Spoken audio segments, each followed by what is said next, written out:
ሰይዶን አሳክመዋለሁ። አማኑኤል በጣም ቀብድ አስገባ ተብሎ ተቸግሯልና። ሃይ ጆኒ፣ ሰላም እንዴት ነሽ?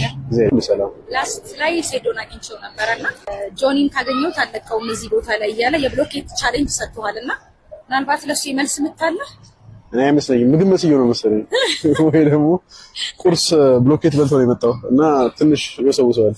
ቦታ ስለሆነ እንገናኛለን። ሰይዶ እናያለን። እመጣለሁ ብሏል እሱ። ኤምኤምኤ ፋይትን አሸንፋለሁ እያለ ነው በእርግጠኝነትና ማሸነፍበትን ብር እናንተ ጋር ቤት ገዛበታለሁ ብሏል።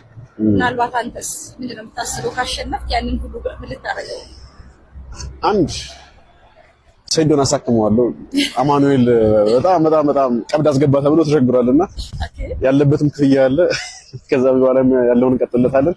በመቀጠል ግን I'm going to get አዲስ ጂም ለመክፈት እያሰብኩ ነው። ሶ የብራዚሊያን ጂጂትሱ ጂም ከናንተ probably purchase አድርጌ አሪፍ የሆነ ሎኬሽን ትሰጡኛላችሁ። I'm also looking የራሴን አፓርትመንት ለመግዛት የት አካባቢ ሬኮመንድ ታደርጉኛላችሁ? እኔ ከተማ መሀል ወደ ሳር ቤት አካባቢ ነው መሆን ፈልገው። የሚገርመው ሰይዶ ጋር የተቀጣጠራችሁ ሳር ቤት ነው። ቤት መግዛት የምትፈልገውም ሳር ቤት ነው። ቴምር እየገነባ ያለውም ሳር ቤት ነው። አዳምስ ሞል አጠገብ ላይ ሳር ቤት አደባባዩ ጋር ያለው አፓርትመንት። ኦ ናይስ። ባለ ስንት ክፍል አላችሁ? ባለ አንድ መኝታ አለን፣ ባለ ሁለት መኝታ አለን፣ ባለ ሶስት መኝታ አማራጮች አሉ። ከዘጠኝ ላይ በመቶሽ ሙሉ ክፍያ ጀምረዋል።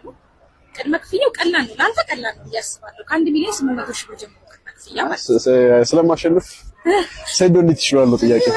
ለ1 ሚሊዮን ብቻ አሸናፊ የሚያገኝ ተሸናፊ የሚያገኝ ባታሸንፍ ትገዛዋለህ፣ አፎርድ ማድረግ ትችላለህ። ኧረ ችግር የለውም፣ ይቻላል።